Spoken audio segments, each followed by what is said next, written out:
வேத மந்திரங்கள்லாம் வந்து பகவானுடைய சுவாசமா இருக்கு. அதை வந்து வெவ்வேறு ரிஷி முனிவர்கள் வந்து வெவ்வேறு டியூனிங்ல பண்ணி அவங்க வந்து அதை வந்து நமக்கு ரிசீவ் பண்ணி நமக்கு கொடுக்குறாங்க அப்படின்னு வச்சிருக்கோம். அப்படிதான் நம்ம அந்த மந்திரங்கள்லாம் தெரிஞ்சுக்கிறோம் அப்படின்னு நம்ம வச்சிருக்கோம்.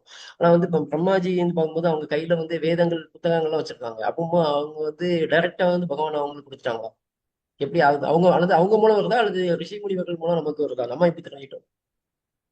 ரிஷிகள் பெற்றாங்க அப்படின்னா இந்த இந்த சத்தியுகத்துல இந்த திரேதாயுகத்துல தான் பெற்றாங்கன்னு கிடையாது. ரிஷிகள் எப்பயோ இருந்துட்டு இருக்காங்க. இந்த உலக இந்த பிரபஞ்சத்தினுடைய ஆரம்பத்துல இருந்தே இருந்துட்டு இருக்காங்க. சோ அவங்க என்ன பண்றாங்க அப்படின்னா இந்த வேத மந்திரங்களை பெற்றுக் கொடுக்குறாங்க. பகவானும் என்ன பண்றாரு, அவரும் ஒரு ரிஷி தான். அவர் என்ன பண்றாரு, அவரும் வேத மந்திரங்களை பிரம்மா கொடுக்கறது. பிரம்மா கையில புஸ்தகம் வச்சிருக்காரு அப்படின்னா அது புஸ்தகம் வந்து அவர் கையில இருக்கு அப்படிங்கிறது கிடையாது. பிரம்மாவுக்கு 4 வேதம் தெரியும் அப்படிங்கிறத ரெப்ரசென்ட் பண்றதா என்ன பண்றாங்க, கையில ஒரு ஓலைச்சுவடி மாதிரிலாம் கொடுத்துருக்காங்க. பட் கையில புஸ்தகம்லாம் அவர் வச்சுட்டு இருக்க மாட்டார். ஏன்னா அந்த காலத்துல புஸ்தகம் அப்படிங்கிற ஒரு கான்செப்டே கிடையாது. வேத மந்திரம் அப்படிங்கிறது காதால கேட்டு வந்ததுதான், ஸ்ருதின்னு அப்படி சொல்றோம். குரு சொல்லிக் கொடுப்பார், சிஷ்யன் கேட்பாரு, அந்த சிஷ்யன் தன்னுடைய சிஷ்யனை சொல்லிக் கொடுப்பாரு.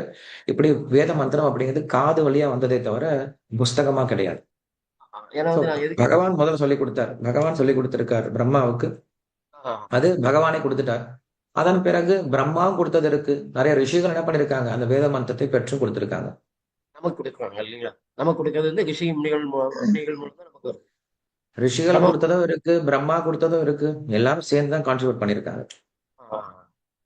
நான் ஏன்னா அந்த புக் ஏன் அந்த புக்குன்னு கேட்டேன்னா வந்து இந்த அயக்ரீவாங்க அசுரன் வந்து இந்த வேதங்கள் எல்லாம் போய் திருடிடுறாங்க இல்லையா? அந்த புக்குகள் எல்லாம் திருடிடுறாங்க இல்லையா? அந்த ஓலைச்சுவடிகள் எல்லாம் திருடி போயிடறாங்க இல்லையா? அதனால தான் நான் கேட்டேன். வேதத்தை ஓலை சொல்லி தான் சொல்லிட்டு போறது கிடையாது. அவன் வேத ஞானத்தை எடுத்துட்டு போயிடறான், அபகரிச்சுட்டு போயிடுறான். வேத ஞானத்தை தேடிட்டு போயிடுறான். புஸ்தகத்தை தேடிட்டு போக முடியும். புஸ்தகத்தை தேடிட்டு போனா இன்னொரு புக் இருக்கு. ஏன்னா பிரம்மாவுக்கு புக்கா குறைச்சல. சரி சரி. ஆனா அது எப்படி bro? நம்ம கிட்ட இருந்து புக் ஒளிச்சு வச்சுக்கிட்டான்னா, நம்ம கிட்ட புக் ஒளிச்சு வச்சுட்டேன், உனக்கு எல்லாம் மறந்து போயிடும் அப்படின்னு கிடையாது. ஆனா பிரம்மா மனசுல உள்ள வேத ஞானத்தை அதை எப்படி திருட முடியும் பிரபு? இந்த மாதிரி ஓலைச்சுவடி மாதிரி தான் எடுத்துட்டு போக முடியும். இதை எப்படி எடுத்துட்டு போக முடியும்?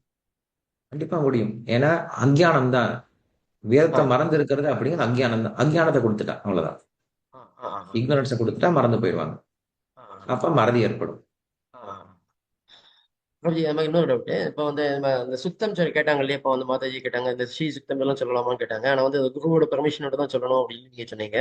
ஆனா அந்த பாடல் அந்த யூடியூப்லலாம் வந்து ஸ்ரீ சுத்தம், புருஷ சுத்தம் அதெல்லாம் வந்து யாரோ பாடியிருக்காங்க இல்லையா? அதை வந்து நம்ம போட்டு கேட்கலாமா? நான் என்ன பண்றேன், அதெல்லாம் ஒண்ணும் பண்ண முடியாது. கேட்கலாம், நீங்க சொல்லக்கூடாது அவ்வளவுதான். சொல்லக்கூடாது, கேட்கலாம்னு சொல்லக்கூடாது. ஆ, ஆ. பிரபுஜி, அது மாதிரி இன்னொரு டவுட். இப்போ வந்து நம்ம பகவத்கீதை இப்போ நீங்க சொல்றீங்களே, பகவத்கீதை நம்மளும் படிக்கணும், 10 பேருக்கு சொல்லிக் கொடுக்கணும் அப்படின்னு சொல்லி, அதுவும் நம்ம மூலம் எல்லாத்துக்கும் தெரியணும் அப்படின்னு சொல்லி நம்ம நினைக்கிறோம். ஆனா வந்து இப்போ நம்ம வந்து படிக்கும்போது நம்ம ஆர்வமா படிச்சிடறோம். ஆனா வந்து நமக்கு நம்ம சார்ந்த ரிலேஷன்ஸ் இவங்களுக்குலாம் வந்து நம்ம வந்து ஒரு 10 பேருக்கு select பண்ணி சொல்லி கொடுத்தோம்னா அவங்க வந்து கர்ம காண்டத்துல இருக்கவங்களும் அதெல்லாம் கேட்கவே மாட்டேங்காங்க. அவங்களுக்குலாம் எப்படி ப்ரீச் பண்றது? இது வேற கொஸ்டின் இது. இன்னைக்கு கிளாஸ் சம்பந்தமான கொஸ்டின் கேட்டீங்கன்னா நம்ம ஈஸியா பதில் சொல்லிடலாம். இது வந்து கிளாஸ் சம்பந்தம் இல்லாத கொஸ்டின், பட் இருந்தாலும் சொல்லிடுறேன். பொறுமையா சொல்லிக் கொடுக்கணும். பகவான் கிட்ட பிரார்த்தனை பண்ணிட்டு சொல்லிக் கொடுக்கணும். அப்படி இல்லைன்னா யாருக்கு இன்ட்ரெஸ்ட் இருக்கோ அவங்க சொல்லிக் கொடுக்கணும். அப்புறம் பேசலாம் இதை பத்தி விஷயம். ஹரே கிருஷ்ணா.